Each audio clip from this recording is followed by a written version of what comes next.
Assalamu alaikum. This is our second lecture of computer science.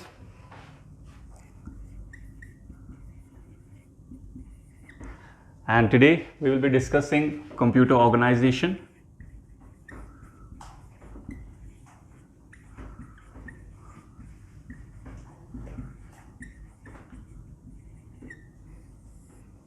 Computer organization. We can say computer organization, or we can say computer architecture, or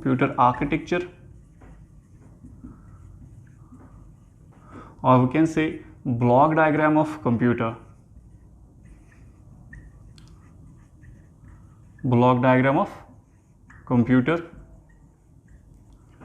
or we can say basic structure of computer,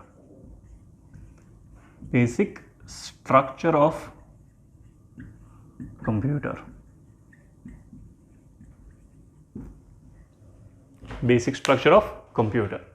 So computer organization, computer architecture, or block diagram of computer, or basic structure of computer. So today we will be discussing this topic.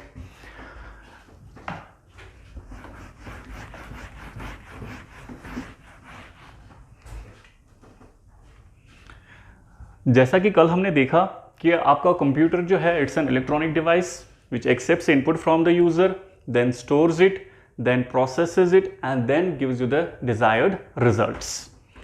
So basically we have three steps of computer processing. The first step is, say for example, input. The second step is, say for example, process, and third step is output. This is simply called IPO, that is input, process and output. Clear? Say for example, अगर आपको कोई एक simple सी example दूंगा मैं, जैसे for example आपको चाय बनानी है घर पे, तो चाय बनाने के लिए सबसे पहले आपको क्या चाहिए होता है? आपको चाहिए होते हैं इंग्रेडिएंट्स. सो इंग्रेडिएंट्स आपके पास होते हैं, जैसे चाय की पत्ती होती है, मिल्क होता है, शुगर होता है, उन सब चीज़ों को आप लेते हैं एज इनपुट. सो उसके बाद वो इनपुट जो है, जो भी इंग्रेडिएंट्स होते हैं उसको आप चाय के पतीले में डाल देते हैं. उसके बाद गैस ऑन करते हैं. सो उस पर प्रोसेसिंग होती है. प्रोसेसिंग का मतलब है चाय बनना स्टार्ट हो जाता है. And after certain amount of time आपकी चाय जो है वो रेडी होती है. आप गैस ऑफ करते हैं और आपके पास आउटपुट आ जाता है cup of T. Clear? Similarly जब आप यहाँ से कंप्यूटर को इंस्ट्रक्शंस देते हैं, वो इंस्ट्रक्शंस जो होती हैं एज इनपुट चले जाते हैं, और इनपुट के बाद जो है उस पर ऑपरेशंस परफॉर्म होते हैं. And at the end of the processing आपको रिजल्ट्स जनरेट होते हैं, जिसको हम यूजुअली कहते हैं output. So this is called input, process, output. आप इंस्ट्रक्शन देते हैं, उस पर ऑपरेशंस परफॉर्म होते हैं, प्रोसेसिंग होती है, और प्रोसेसिंग के बाद आपको रिजल्ट्स मिलते हैं. सो this is called input, process and output cycle. Now इसको हम थोड़ा सा डिटेल में देखेंगे, डिटेल में अंडरस्टैंड करने की कोशिश करेंगे. सो इसके लिए हम एक ब्लॉक डायग्राम बनाए कंप्यूटर की, जिसमें सबसे पहला जो यूनिट होता है ब्लॉक डायग्राम का, उसको हम कहते हैं इनपुट यूनिट. ये इनपुट यूनिट जो होता है, उसके बाद हमारे पास एक दूसरा ब्लॉक होता है, और ये ब्लॉक जो है फर्दर डिवाइड होता है दो कंपोनेंट्स में, लाइक दिस. और एक लास्ट में एक और ब्लॉक होता है, एक और यूनिट होता है, जिसको हम यूजुअली कहते हैं आउटपुट यूनिट. सो ये जो सेंटर वाला ब्लॉक होता है, जिसको हम यूजुअली सीपीयू कहते हैं, बट ये सीपीयू जो होता है एक्चुअली दो कंपोनेंट्स में डिवाइड होता है. तो ये वाला कंपोनेंट जो होता है इसको हम कहते हैं मेमोरी यूनिट. और ये वाला कंपोनेंट जो होता है एक्चुअल में इसको हम कहते हैं CPU. So this is called a central processing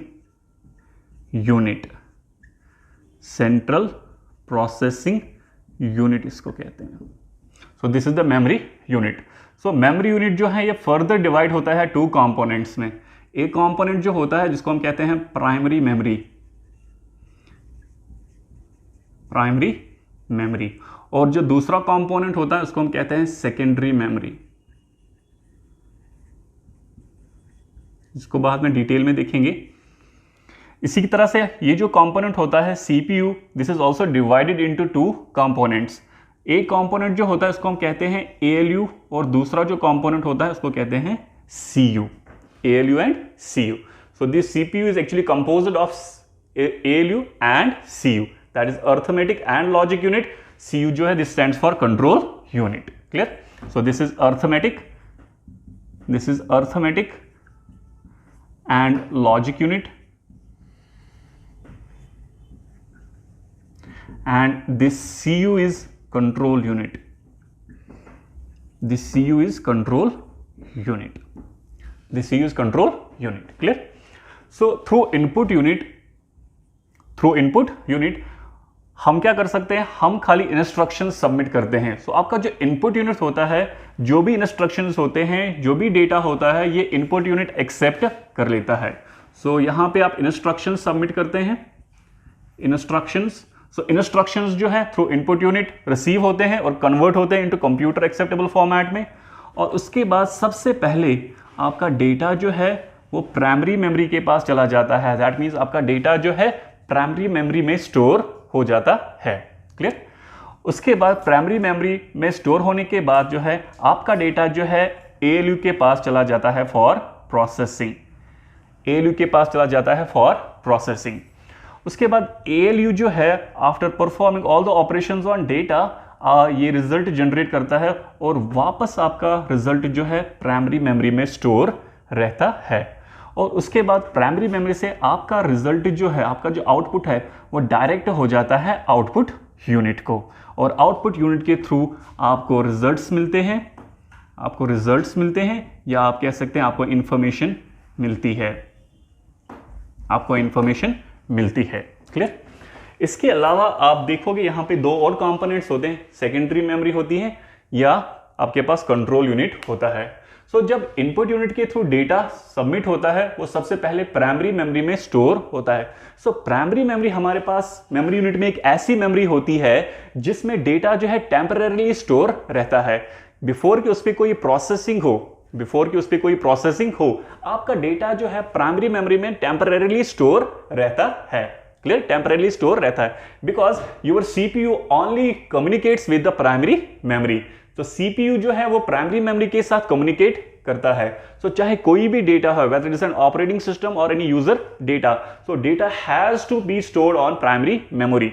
सो पहले डेटा प्राइमरी मेमोरी में स्टोर रहता है, उसके बाद जो है CPU या ALU जो है उस पर ऑपरेशंस परफॉर्म करता है। अगर प्राइमरी मेमोरी में डेटा है तो कोई भी प्रोसेसिंग नहीं होती है, चाहे कोई भी डेटा हो, चाहे आपका ऑपरेटिंग सिस्टम हो या यूजर फाइल्स हो या यूजर इंस्ट्रक्शंस हो, सब के सब डेटा को पहले प्राइमरी मेमोरी में स्टोर रहना पड़ता है।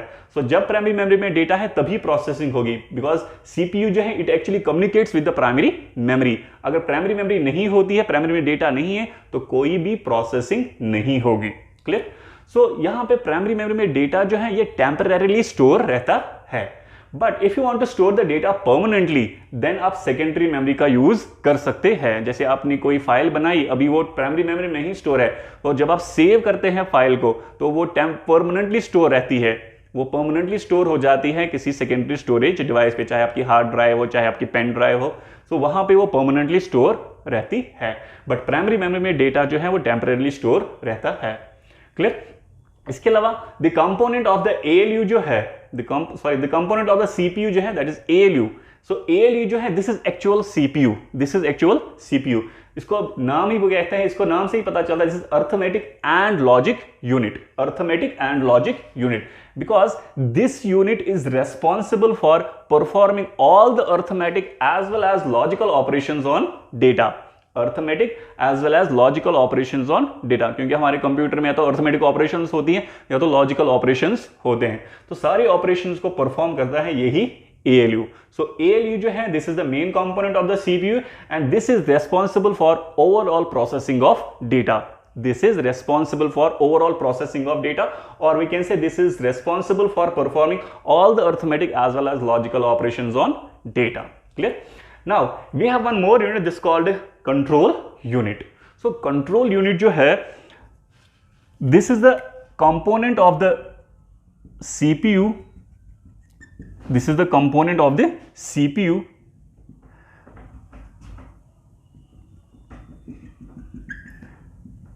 This is the component of the CPU which actually controls all the operations of the computer, which controls and coordinates all the operations of the computer. So control unit जो है, this actually controls and coordinates all the operations of the computer, all the operations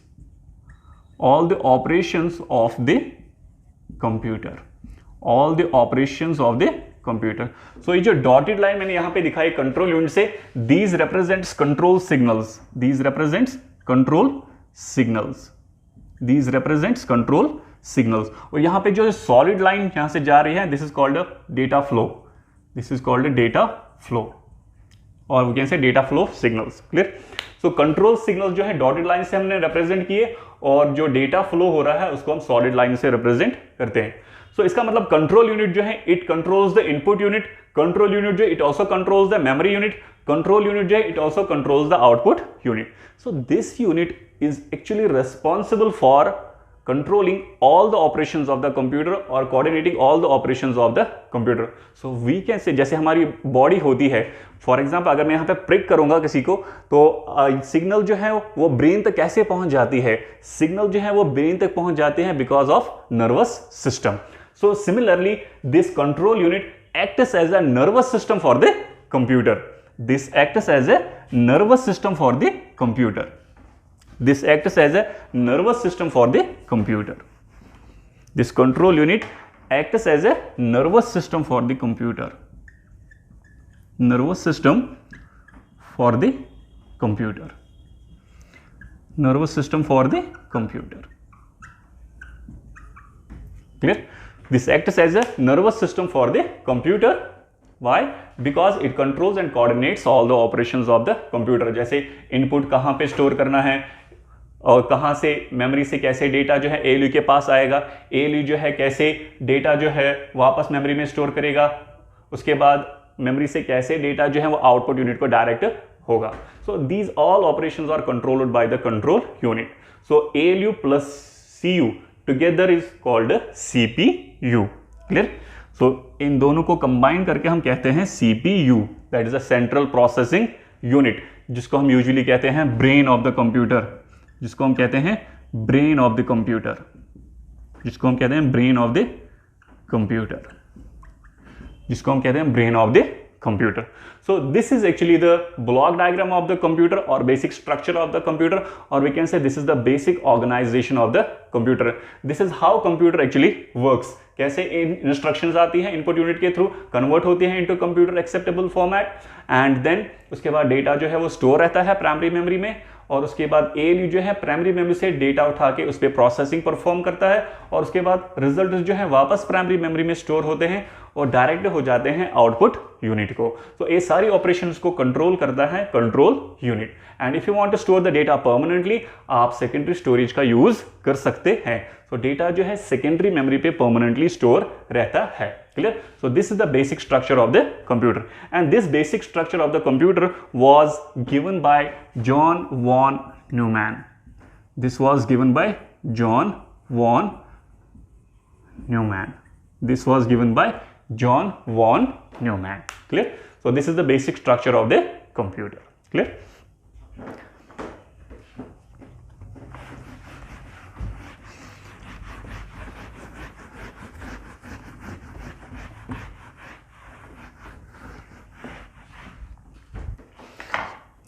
Now we have one more topic, and that topic is called components of a computer. Components of a computer.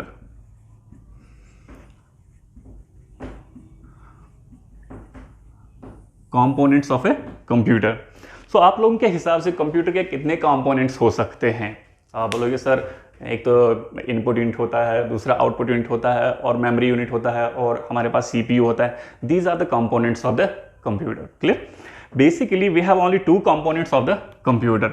एक component जो हमारे पास होता है जिसको हम usually कहते हैं hardware, जिसको कहते हैं हार्डवेयर, और दूसरा जो कंपोनेंट हमारे पास होता है उसको हम कहते हैं software.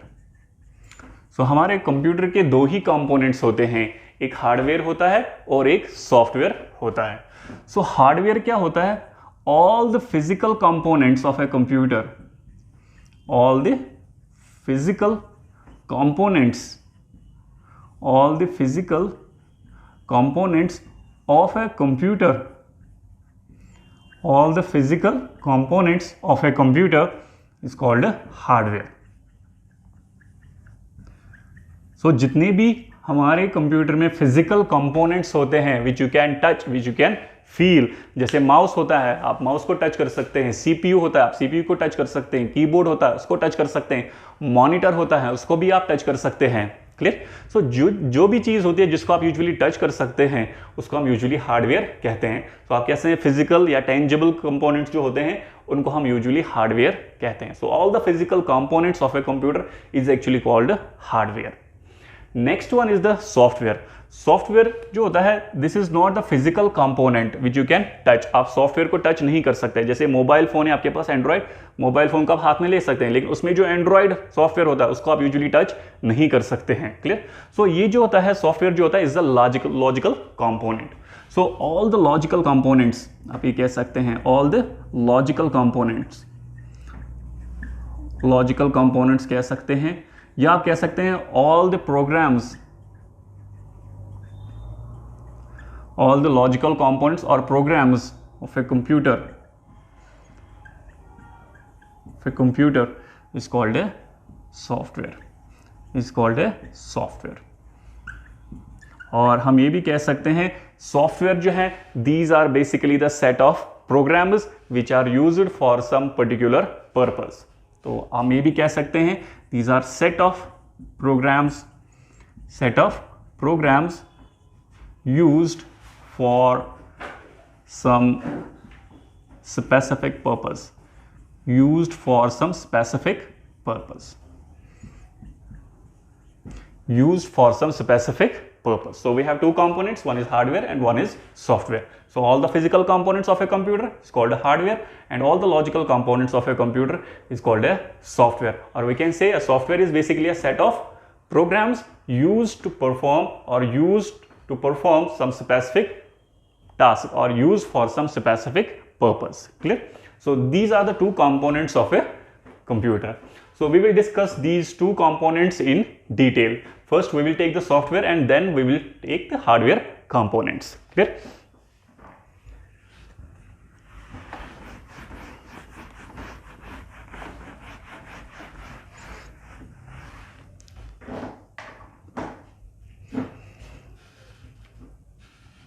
So first we will take software.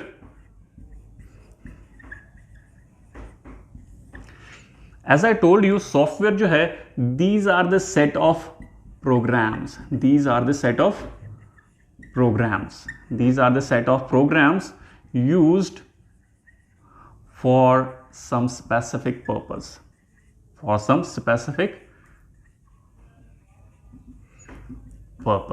Used for some specific purpose.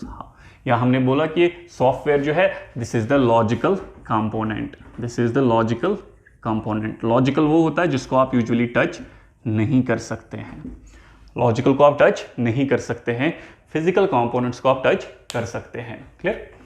So software is a set of programs used for some specific purpose. Now we have different types of softwares, available which we will discuss one by one. First one is called system software.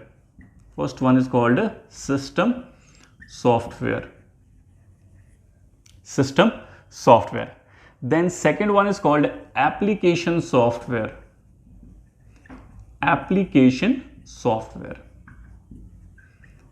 And third one is called utility software. Clear? So we have system softwares, we have application softwares, and we have utility softwares. So first we will discuss system software in detail.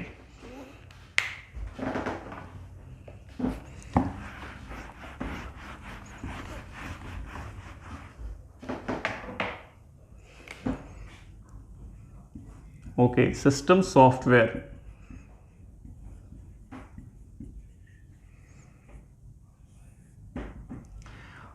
What is this system software?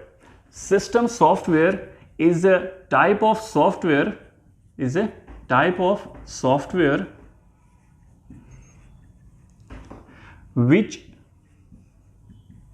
makes hardware components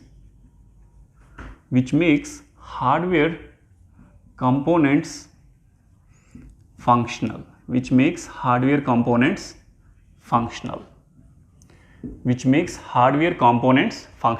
So this is the type of software which makes hardware components functional. So इसका actually मतलब क्या है? से for example आपने कोई नया printer लाया या आपने कोई नया मोबाइल फोन लाया. सो आप इस मोबाइल फोन को अपने कंप्यूटर के साथ कनेक्ट कर रहे हो and you want to actually transfer the data from your laptop into your mobile phone. So जैसे ही आप कनेक्ट कर रहे हो अपना मोबाइल फोन आपके लैपटॉप के साथ, सो आप डायरेक्टली डेटा ट्रांसफर नहीं कर सकते हैं जब तक ना ये आपका मोबाइल फोन जो है कंपैटिबल बनेगा आपके लैपटॉप के साथ. सो उसके लिए उसके ड्राइवर्स जो है वो इंस्टॉल हो जाते हैं.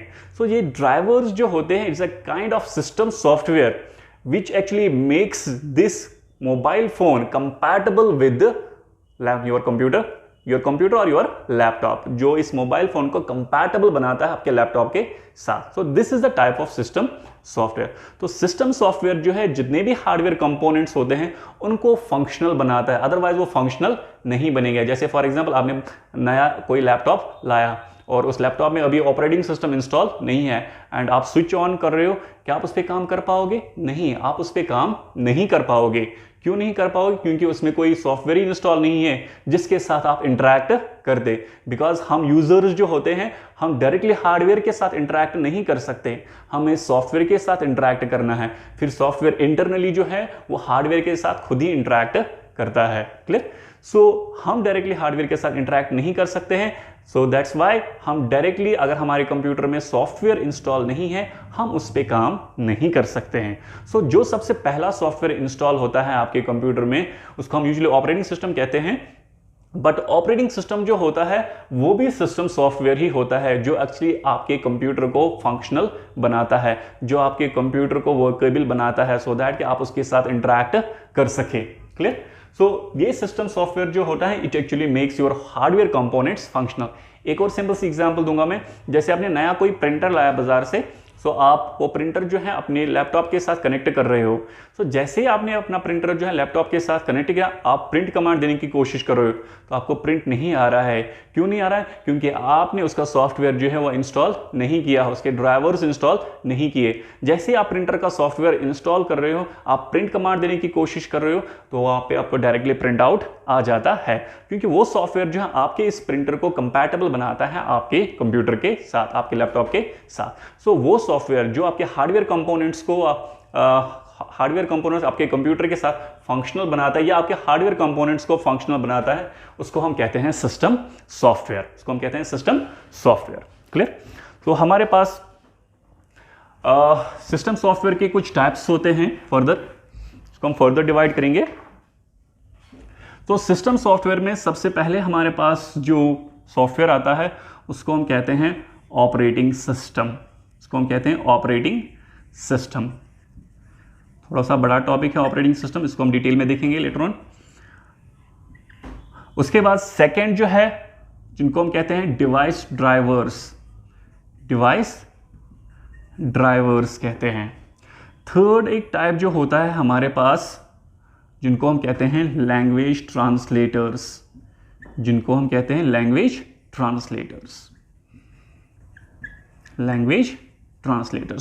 So these are three types of the system software. So we will discuss each of these types of system software one by one in the next lecture. Clear? So thank you very much for today.